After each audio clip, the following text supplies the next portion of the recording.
dia a todos e todas presentes aqui nesse espaço de culto, aqui na comunidade, mas também as pessoas que depois vão participar desse culto quando receberem via internet.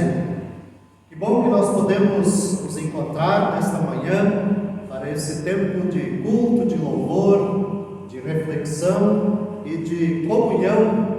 Assim Deus deseja, assim Deus convida, assim Deus possibilita.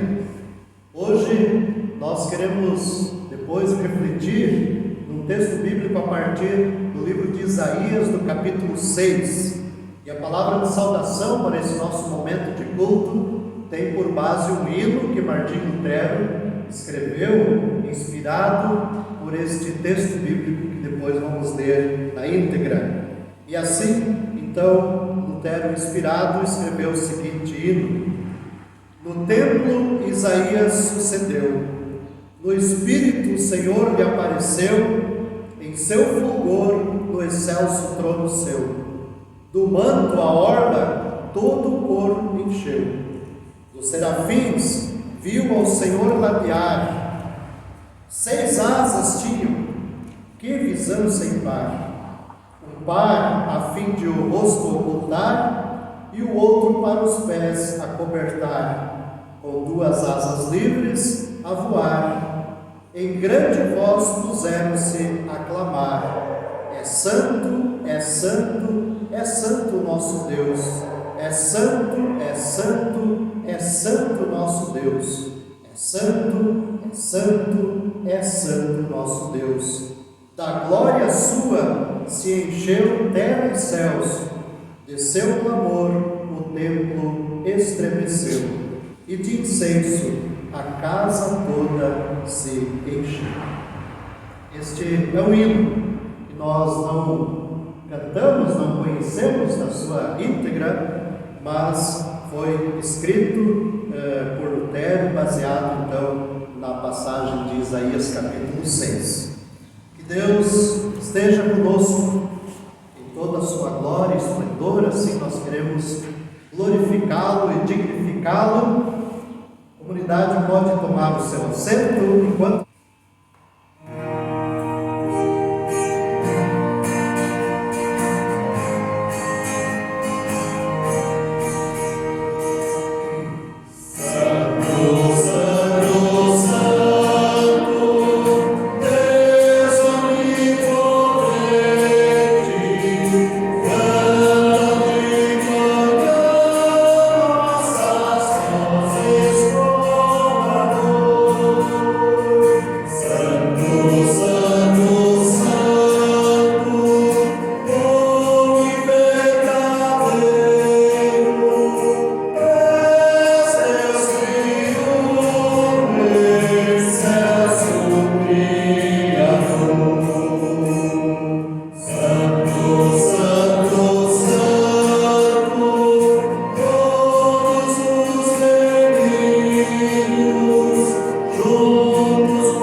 façam.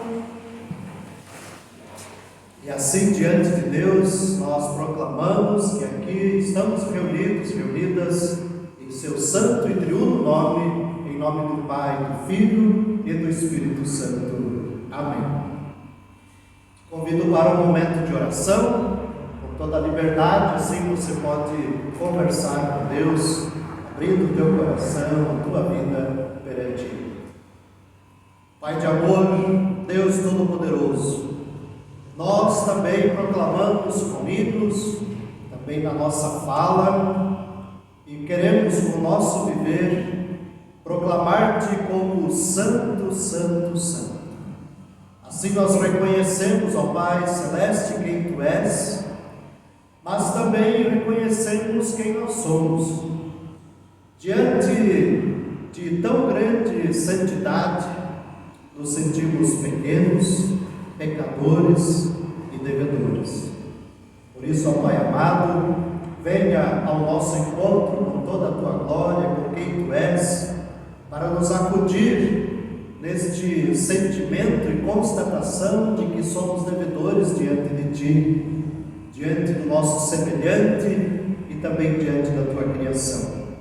Perdoa-nos, Senhor, por todas as vezes que temos pecado, por todas as vezes, Senhor, que temos nos omitido, por todas as vezes que temos exagerado. Assim, Senhor, nós pedimos-te que Tu, vindo ao nosso socorro, possa também nos purificar, possa nos ensinar, possa nos capacitar e nos impulsionar a uma nova direção que seja de acordo com a Tua vontade. Nos colocamos humildemente, Senhor, debaixo da Tua vontade, debaixo, Senhor, da Tua presença, e nos alegramos por podermos ter a quem nos submeter com esta grande natureza, Santo, Santo, Santo. Obrigado, Senhor, por este dia de domingo, por este dia de sol, por podermos estar em Tua casa, por podermos estar na presença de nossos familiares, amigos, de podermos estar em Tua presença, sobretudo. Anima-nos, Senhor, dê-nos alegria de podermos estar com os nossos e de podermos estar contigo. Por Cristo Jesus, oramos. Amém.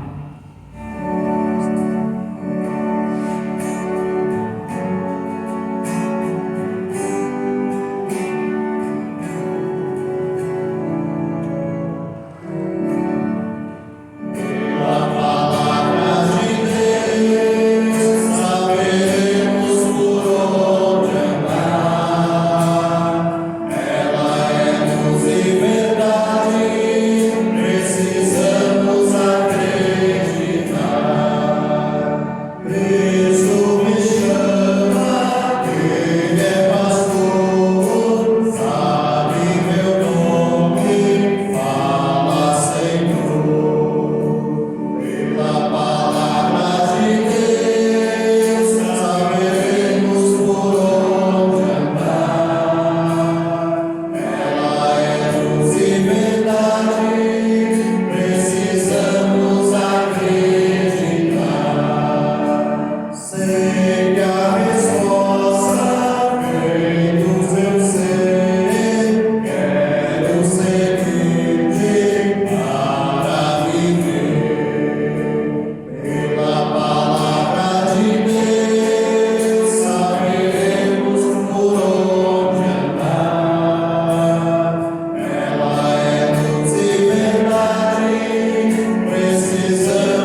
mencionado, um texto ecumênico, usado, portanto, na nossa igreja, mas também em outras comunidades, com base no livro de Isaías, o profeta Isaías, no capítulo 6, verso 1 até o verso 8, que assim nos diz: No ano da morte do rei Uzias, eu vi o Senhor assentado sobre um alto e sublime trono, e as abas de suas vestes enchiam o templo.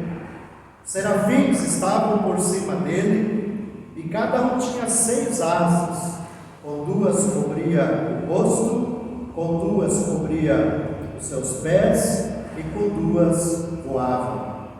E clamavam uns para os outros, dizendo: Santo, Santo, Santo é o Senhor dos exércitos, toda a terra está cheia da sua glória. As bases do limiar se moveram à voz do que clamava, e a casa se encheu de fumaça. Então disse eu: Ai de mim, estou perdido, porque sou homem de lábios impuros, e habito no meio de um povo de impuros lábios, e os meus olhos viram o Rei, o Senhor dos exércitos. Então um dos serafins voou para mim, trazendo na mão uma brasa viva que tirara do altar com uma tenaz. Com a brasa tocou a minha boca e disse: Eis que ela tocou os seus lábios, a tua iniquidade foi tirada e perdoado o teu pecado. Depois disso, ouvi a voz do Senhor que dizia: A quem enviarei? E quem há de ir por nós? Disse eu: Eis-me aqui, envia-me a mim. Amém. Até aqui a palavra bíblica, a palavra do Senhor, palavra que é para a nossa instrução e também ânimo para a vivência cristã no dia a dia. Esse texto bíblico, ele trata naturalmente do chamado e do envio do profeta Isaías como profeta de Deus para anunciar a vontade de Deus, mas também ele aponta para uma correta postura diante de Deus. Não apenas quando Deus se manifesta de alguma forma visível, mas também quando nós estamos falando e vivendo a partir dos seus preceitos e da sua vontade. Aqui fala no início, no ano em que morreu o rei Uzias. Essa menção que Isaías faz da morte do rei Uzias não é apenas uma pontuação histórica para dizer em tal época foi que aconteceu isso. Mas Isaías quer dar um destaque para esse fato, e quando ele assim o faz, naturalmente fazia muito mais sentido para aquele tempo do que faz para nós hoje. Hoje, claro, nós nos situamos historicamente por esta lembrança, mas é importante também nós sabermos o que aconteceu e o que está por trás desta menção que o profeta faz. A menção ao rei Uzias tem o seu lugar na história. A sua história como rei, ela é relatada no segundo livro de Reis na Bíblia e também no segundo livro das Crônicas. Então você pode conferir eventualmente a história deste rei lá nestes 2 livros, mas no início da Bíblia. A história conta de que ele assumiu o seu reinado ainda muito jovem. Ele tinha apenas 16 anos e foi um rei muito destacado por seus fatos, por seus atos, por seus feitos e também por sua postura. Ele governou por 41 anos, isto é, um longo reinado. E ele é considerado entre os grandes reis que Israel teve, juntamente com Davi e Salomão, que foram grandes reis. Uzias também é contado entre os grandes reis. E ele foi muito bem sucedido por se mostrar um grande estrategista. E nessa sua vocação de ser um estrategista, ele conseguiu enfrentar muito bem os inimigos que atacavam Israel e Judá, especialmente, tanto do sul como do norte, do leste daquela região. Ele conseguiu manter bem as fronteiras, fortificou cidades. Ele também reconstruiu cidades, porque na sua época houve um grande terremoto naquela região. Aliás, é uma região que tem terremotos, né? Embora ultimamente a gente não tenha tido notícias disso, mas é uma região de muitos terremotos. Segundo algumas escavações arqueológicas, esse terremoto deve ter atingido 8 pontos na escala. Então foi um terremoto bem destrutivo. E ele foi então muito proativo na reconstrução, em acudir as pessoas nesse terremoto. Ele também foi um grande incentivador da agricultura. Ele também foi um bom diplomata, porque internamente ele também soube administrar muito bem os conflitos internos. Mas chegou um ponto que ele começou a sentir-se muito poderoso. E este sentimento de poder começou a subir a sua cabeça, como a gente diz. E ele começou a querer também invadir espaços, podemos assim dizer, que não eram da sua competência. E um desses espaços foi o espaço de culto. Deus claramente designou uma tribo, a tribo dos levitas, para cuidar da parte do culto, da parte dos sacrifícios, da parte do templo. E de repente Uzias achou que, como alguém muito bem sucedido, muito popular, ele podia então invadir certos espaços. E mesmo que ele tenha sido duramente criticado, e também muitos argumentos foram dirigidos a ele para dissuadi-lo, ele invadiu o templo e lá fez um sacrifício de incenso no altar, algo que não lhe era permitido. Isso estava muito bem delimitado, esses espaços e atuações. E aí a Bíblia conta de que ele foi, por conta deste ato, acometido de uma grave enfermidade, e ele viveu os seus últimos dias isolado, inclusive da sua família. E ele acabou morrendo. E aí Isaías diz: no ano da morte do rei Uzias, eu vi ao Senhor. Por que Isaías menciona isso? Porque a figura do rei Uzias era uma figura importante, uma figura muito marcante, que foi desde um homem muito bem sucedido na administração do seu reinado, e como sua tarefa também alguém que dava o exemplo para as pessoas, para o povo. Ele era um líder também com dimensões no sentido espiritual, porque ele era alguém que vivia as leis de Deus no dia a dia, mas de repente também entrou em decadência nesse aspecto e também nos demais aspectos da vida.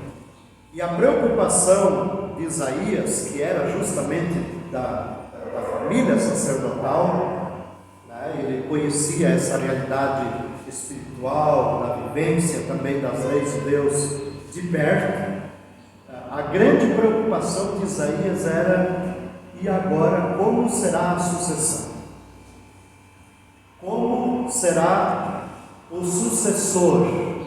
Naturalmente, por uma questão hierárquica, quem assume o lugar de Uzias é o filho Jotão.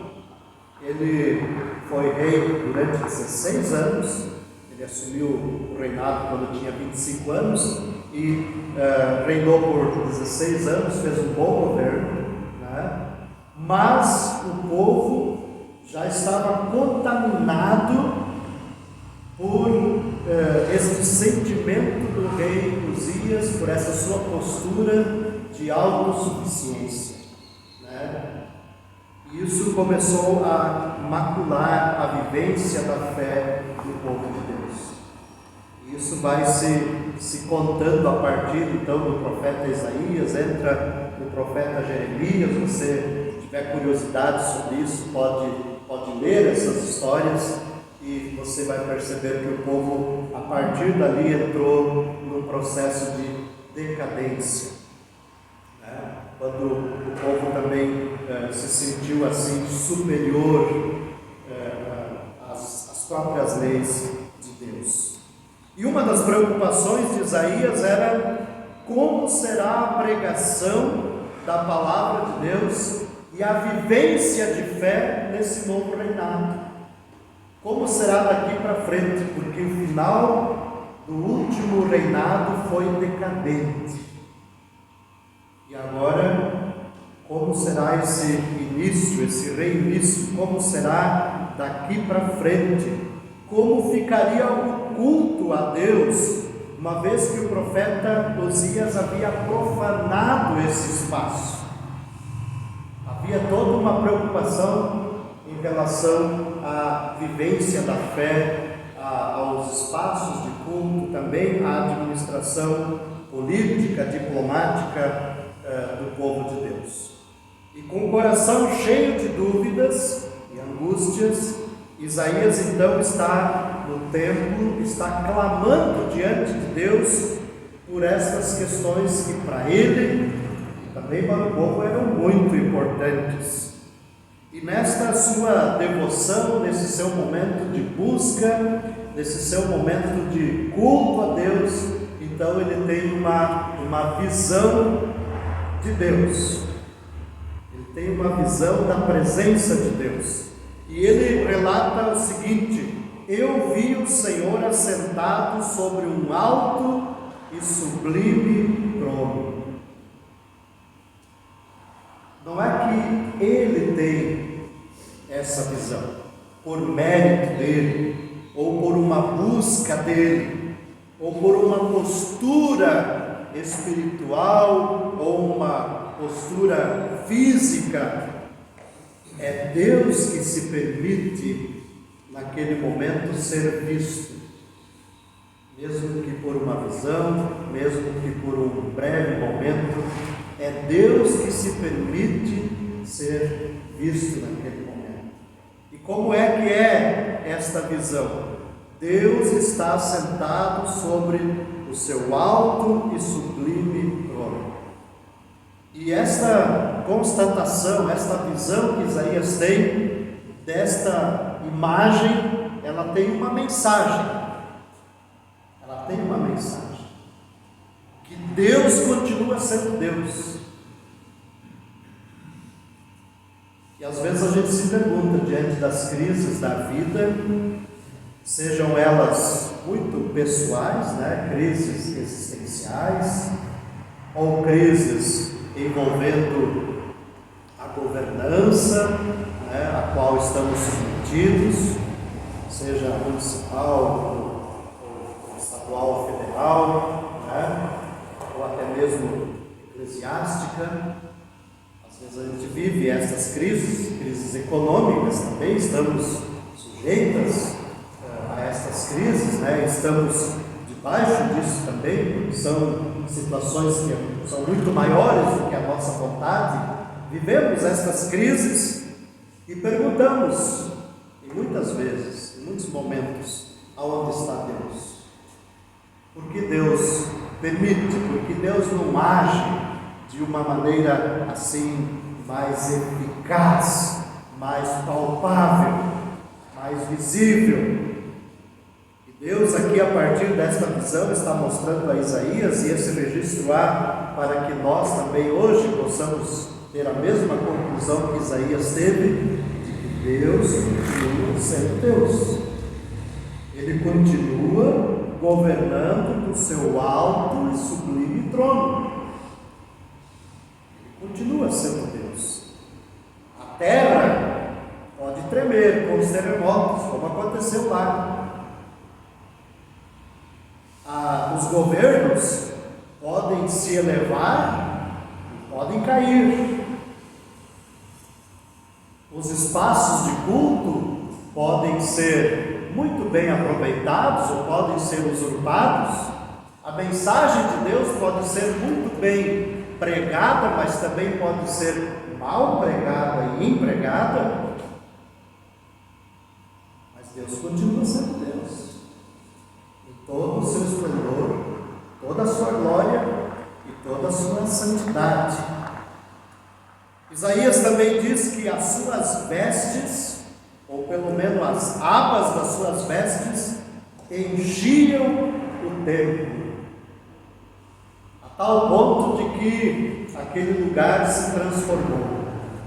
Tremeram-se as bases, os pilares do templo, ali se encheu de fumaça, se encheu da presença de Deus, ou seja, Deus está no seu alto e sublime trono, mas também nos visita com esta glória.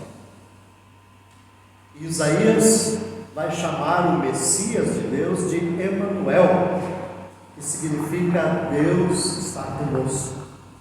Isaías vai usar essa expressão mais tarde, dizendo: Deus é um Deus conosco, a partir dessa sua experiência que ele tem, dessa visão que ele tem de Deus, onde Deus está no seu santo lugar, mas também nos visita com a sua glória e o seu esplendor. Também há nesta visão a presença de anjos, de seres celestiais. E é o único lugar da Bíblia em que esses anjos são mencionados, os serafins. E segundo, então, o estudo da Bíblia a respeito da presença dos anjos, além de ser o único lugar na Bíblia em que esses anjos são mencionados, esses anjos também são classificados como a mais alta classe dos anjos, aqueles anjos que estão ao redor de Deus, ao redor do trono de Deus, e estão ali sempre testemunhando da santidade de Deus. O ser humano honra e também decepciona a Deus, mas ele sempre será, e este é o testemunho dos anjos, dos serafins, ele sempre será santo, santo, santo. Ontem ainda, conversando com os confirmandos aqui na comunidade, eu disse para eles, e já disse isso em outros lugares também, é a minha compreensão, de que por mais que a gente tente colocar a culpa em Deus por alguma situação, isto será apenas uma reação nossa, mas nunca afetará a Deus, porque Ele é, primeiro, santo, santo, santo, portanto, isento de culpa, isento de falhas. O ser humano falha, o ser humano decepciona, o ser humano também pode honrar e viver conforme a vontade de Deus, mas Deus sempre será o soberano e a sua glória sempre estará presente. Sua glória sempre estará presente. Isaías, ao visualizar isso, acredito eu que ele ficou muito mais do que arrepiado, como a gente às vezes fica, por alguma sensação, por alguma experiência. Muito mais do que isso, ele diz: ai de mim, o que será de mim? Ao contemplar esta realidade, Isaías se dá conta do que ele está presenciando, de quem é Deus e de quem ele é. Apesar de ser da família dos sacerdotes, ele diz: ai de mim, porque eu sou um pecador, eu tenho lábios impuros. E aí vem de encontro aquilo que Jesus fala depois, que a boca fala apenas daquilo que o coração está cheio. Então, não é porque ele fala gírias, não é porque ele não fala só coisas puras, porque ele não fala determinados assuntos, ou porque ele fala determinados assuntos, não se trata disso, mas se trata de que aquilo que ele fala, aquilo que ele externa, também por seus atos, reflete aquilo que ele é de verdade. E ele constata isso dizendo: eu sou pecador e eu vivo no meio de um povo que é pecador. O que será de mim? O que será de mim? Mas Deus providencia ali por meio dos seus mensageiros, porque assim são os anjos e assim é a ação dos anjos, eles são mensageiros de Deus. Isaías é purificado naquele momento por Deus, num ato simbólico, de quando o anjo pega uma brasa do altar dos sacrifícios, e com esta brasa toca os seus lábios e diz: agora você está purificado. Simbologia do fogo, né? Tem ali um símbolo que é de máxima purificação. E aí Deus diz: os teus pecados estão perdoados.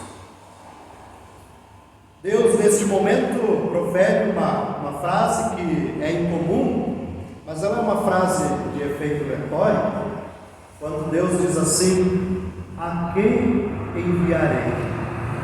Quem falará em nosso nome? Aqui tem uma sacada, uma figura de linguagem com um grande poder.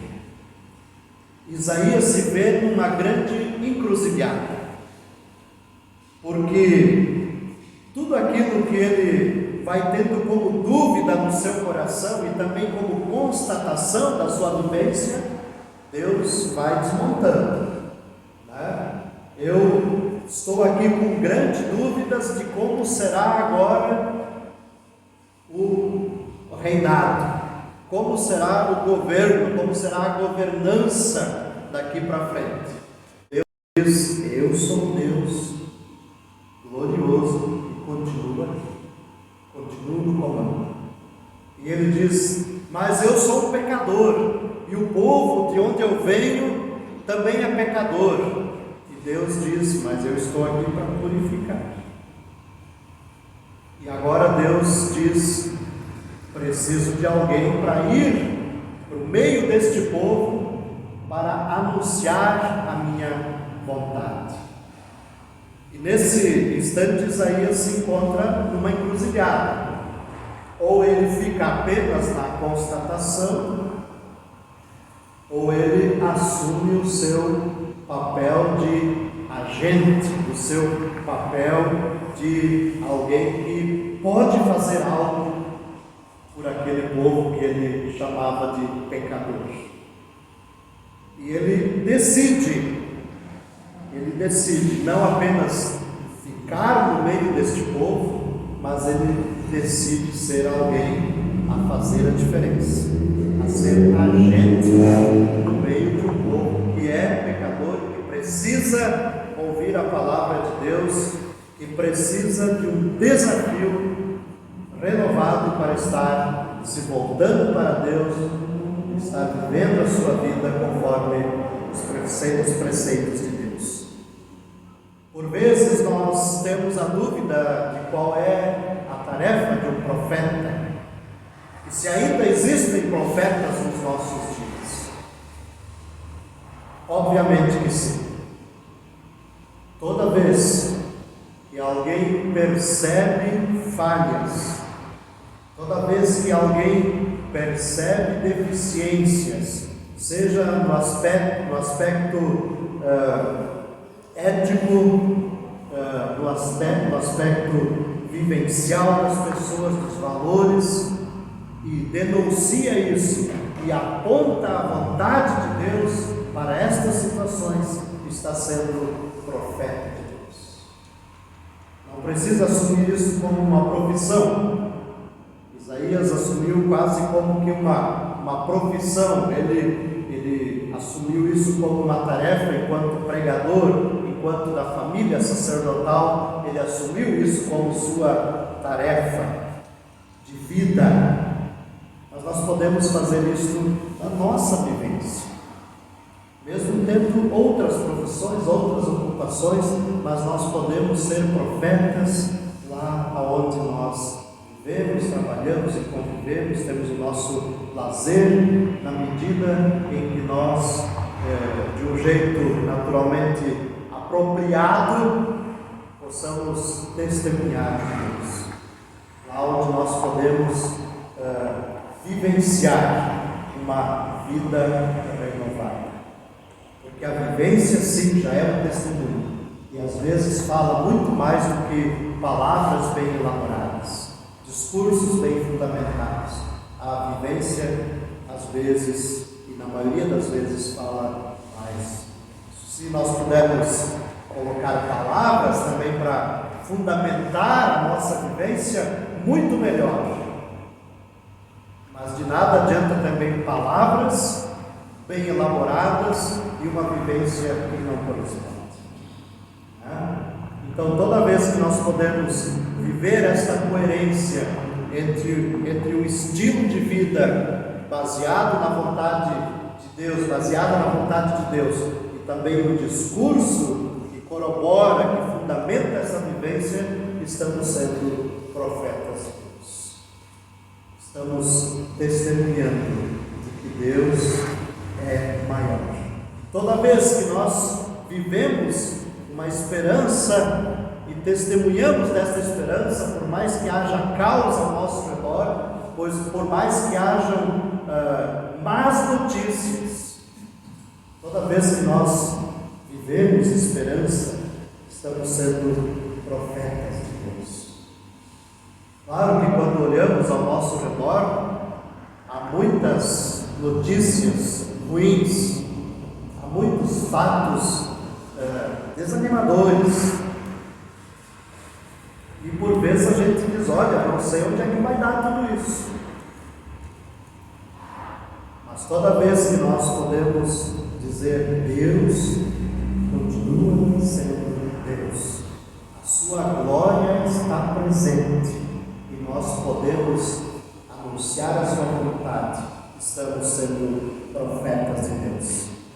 Que Ele nos abençoe, que Ele nos anime com o seu Santo Espírito, que Ele nos anime a vivermos a sua palavra. Amém. Deus, bondoso e amado Pai, nós chegamos diante de Ti neste instante final de culto. Queremos Te agradecer pelos aniversariantes desta semana, aqui desta comunidade, também das nossas famílias. Que Tu, Senhor Deus, possas renovar as Tuas forças, as Tuas esperanças sobre a vida destas pessoas que celebram mais um ano de dádiva de vida que Tu concedes. Queiras abençoar todas as famílias, aquelas pessoas enfermas, seja por qual motivo for a sua enfermidade, Pai, esteja consolando, animando, esteja enchendo de esperança e abrindo também as possibilidades do cuidado e também de estarem experimentando tempos melhores para as suas saúdes.